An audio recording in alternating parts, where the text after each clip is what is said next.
અમેરિકામાં પોતાની પત્ની અને શાળા સહિત કુલ 4 લોકોને ફૂંકી મારનારા મૂળ પંજાબના અને એટલાન્ટામાં સેટલ થયેલા વિજય કુમારે આવું હિચકારું કૃત્ય કેમ કર્યું હતું તેને લગતી કેટલીક અત્યંત ચોંકાવનારી વિગતોનો આઈએમ ગુજરાત પર પહેલીવાર પર્દાફાશ થવા જઈ રહ્યો છે.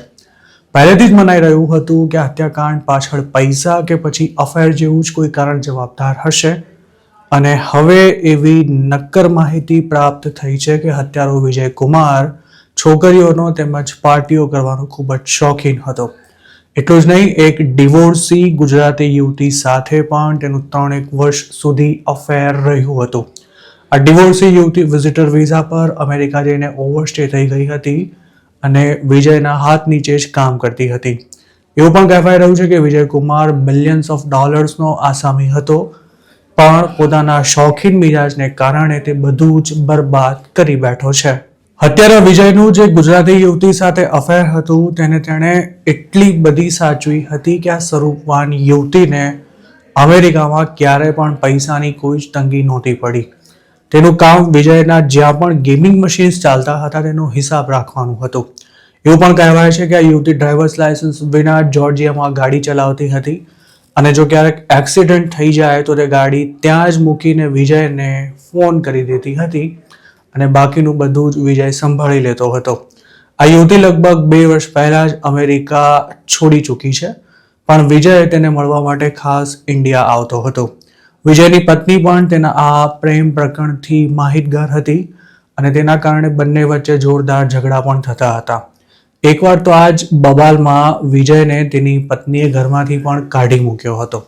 આ પ્રકરણથી વાકેફ કેટલાક લોકોનું એવું પણ કહેવું છે કે વિજયની પ્રેમિકા ખૂબ જ ચબરાક હતી અને પોતાની કાયાના કામણ વેરીને તે કોઈને પણ બોટલમાં ઉતારવામાં અદ્ભુત માસ્ટરી ધરાવતી હતી.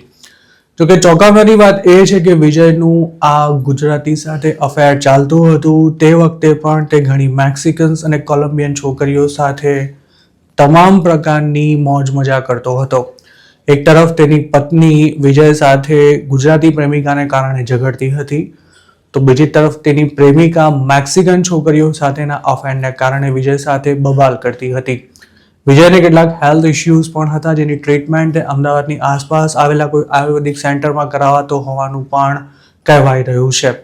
કહેનારા એવું પણ કહી રહ્યા છે કે વિજય ચિક્કાર દારૂ પીતો હતો અને તેનો ગુસ્સો ખૂબ જ ખતરનાક હતો. જોકે તેની પાસે ગન છે તેવું તેની નજીકના લોકોને પણ ખબર નહોતી. તેની ફેમિલીમાં વર્ષોથી જે નાટકો ચાલી રહ્યા હતા તેનો અંજામ ખૂબ જ ભયાનક હશે તેવું ઘણા માનતા હતા, પણ વિજય આખી ફેમિલીને જ ખતમ કરી નાખશે તેવી કોઈએ પણ કલ્પના સુદ્ધા નહોતી કરી. સૂત્રોનું માનીએ તો વિજય અને તેની પત્ની વચ્ચે ઘણા વર્ષોથી ખૂબ જ ગંભીર વિવાદો ચાલી રહ્યા હતા, જેનું કારણ વિજયનો લફરાબાજ સ્વભાવ હતો. આ જ કારણે તેમના ડિવોર્સ પણ થઈ ગયા હતા, પરંતુ ત્યારબાદ પણ બંને ભેગા થયા હતા. જોકે તેમની વચ્ચેના ઝઘડા બંધ નહોતા થયા કે ન તો વિજય ક્યારે પણ સુધર્યો હતો. તેમના ઘરમાં એટલા જબરજસ્ત ઝઘડા થતા હતા કે પતિ પત્ની બેફામ બનીને પોતાના જ ઘરમાં મન ફાવે તેમ તોડફોડ કરતા હતા. વિજયના લગભગ 10 થી 15 જેટલા ગેસ સ્ટેશન્સ હોવાનું પણ કહેવાય છે અને 300 જેટલા સ્ટોર્સમાં તેના ગેમિંગ મશીન્સ ચાલે છે. તેની પાસે સ્લોટ મશીનના માસ્ટર લાયસન્સ પણ હતા, જેનાથી તેને લાખો ડોલરની કમાણી થતી હતી. વિજયનો આ તમામ બિઝનેસ 3 મોટી કંપનીઓ હેઠળ રજીસ્ટર હતો અને તમામ ધંધા તેની પત્નીના નામ પર હતા. વિજયને ઓળખતા લોકોનું માનીએ તો તેના રંગીન સ્વભાવને કારણે જ પત્ની વિજય પર ખૂબ જ નિયંત્રણ રાખતી હતી અને તેને પગાર પેટે 1 વર્ષના $1 લાખ મળતા હતા. જોકે ધંધા પોતાના હાથમાં હોવાથી વિજય જ્યારે જરૂર પડે ત્યારે પૈસાનો પોતાની રીતે વહીવટ કરી લેતો હતો. વિજયના હાથ નીચે લગભગ 150 જેટલા લોકો કામ કરતા હતા. તે પોતે 16 વર્ષની ઉંમરે અમેરિકા આવ્યો હતો અને ખાસી મહેનત કરીને તેણે પોતાનું એમ્પાયર ઊભું કર્યું હતું, પણ હવે બધું જ બરબાદ થઈ ચૂક્યું છે. જાન્યુઆરી 23ના રોજ વિજયે જે શૂટ આઉટ કર્યું હતું તેમાં તેની ખુદની પત્ની મીનુ, તેના શાળા અને શાળાની પત્ની ઉપરાંત ચોથા એક વ્યક્તિનું મોત થયું હતું. સૂત્રોનું માનીએ તો વિજયનો શાળો અને તેની પત્ની ઘણા સમયથી અમેરિકા આવવા માટે મથી રહ્યા હતા અને વિજયે જ લાખો ડોલર ખર્ચીને તેમને કેનેડાવાળી બોર્ડરથી US આવવાની વ્યવસ્થા કરી આપી હતી. લાખો ડોલરનું ટર્નઓવર ધરાવતા બિઝનેસને સંભાળતા વિજયે ઘણા જ લોકોને મદદ કરી હતી. પોતાના ધંધામાં જેટલા પણ લોકો કામ કરતા હતા તેમાંથી અમુકને અમેરિકા આવવાની વ્યવસ્થા પણ વિજયે જ કરી આપી હતી અને કોઈ પણ હેલ્પ માંગે ત્યારે વિજય દિવસ રાત જોયા વિના ગમે ત્યાં પહોંચી પણ જતો હતો અને જેની સાથે ખાસ ઓળખાણ ન હોય તેને પણ તે પૈસે ટકે મદદ કરવામાં ક્યારે નહોતો અચકાતો. જોકે કોઈ સુંદર છોકરીને જોતા જ 50 વર્ષની ઉંમરે પણ પાણી થઈ જતો વિજય ઘરે પત્ની અને એક દીકરો છે તે પણ ભૂલી જતો હતો. પોતાના શાળાને પણ યુએસમાં સેટલ થવામાં વિજયે જ મદદ કરી હતી. તેનો શાળો જે ઘરમાં રહેતો હતો ત્યાં જ શૂટ આઉટ થયું હતું અને તે ઘર પણ ખૂબ જ વૈભવી હતું. વિજય અને તેની પત્ની એટલાન્ટામાં રહેતા હતા અને જે રાતે શૂટ આઉટ થયું હતું તેના આગલા દિવસે જ તેમની વચ્ચે પોતાના ઘરે મોટો ઝઘડો થયો હતો અને ત્યારબાદ તેઓ ગ્વિનેટ કાઉન્ટીમાં રહેતા શાળાના ઘરે પહોંચ્યા હતા, જ્યાં બબાલે ઉગ્ર સ્વરૂપ ધારણ કર્યા બાદ વિજયે 4 લોકોને ગોળી મારીને ઢાળી દીધા હતા. ગુજરાતીમાં કહેવત છે, જર જમીન અને જોરું ત્રણેય કજિયાના છોરું. વિજયની ફેમિલીમાં જે કંઈ થયું તેમાં આ કહેવત અક્ષરશઃ સાચી સાબિત થઈ છે. તેણે જે 4 લોકોને શૂટ કર્યા હતા તેમાં તેની પત્ની બીનુ ડોંગરા અને ગૌરવ કુમાર નામના એક શખ્સ ઉપરાંત તેના સાળા હરીશ ચંદેર અને સાળાની પત્ની નિધિ ચંદેરનો સમાવેશ થાય છે.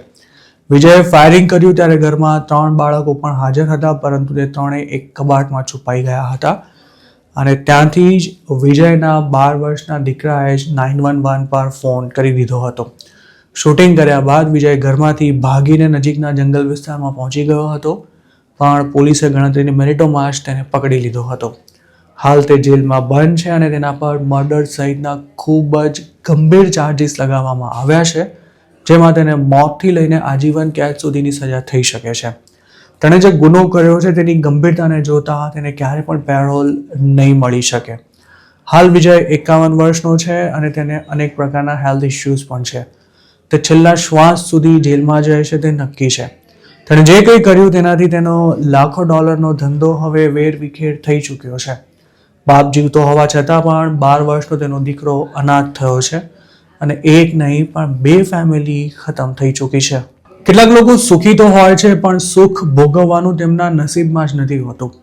એક તરફ અમેરિકામાં સેટલ થવા માટે ત્યાં નવા ગયેલા ઇન્ડિયન્સ એક ડોલર માટે દિવસ રાત મજૂરી કરે છે, તો બીજી તરફ વિજય જેવા લોકો પૈસો હાથમાં આવતા જ એવા શોખ પાડી બેસતા હોય છે કે તેમાં તેમનું સર્વસ્વ લૂંટાઈ જતું હોય છે.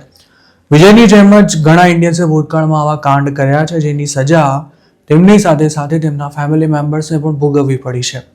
જોકે આવી મોટાભાગની ઘટનાઓમાં હકીકત ક્યારે પણ બહાર નથી આવતી હોતી, પણ વિજયના કેસમાં પહેલી વાર આ સમગ્ર હત્યાકાંડ પાછળનું અસલી કારણ આઈ એમ ગુજરાત આપના સુધી પહોંચાડી રહ્યું છે.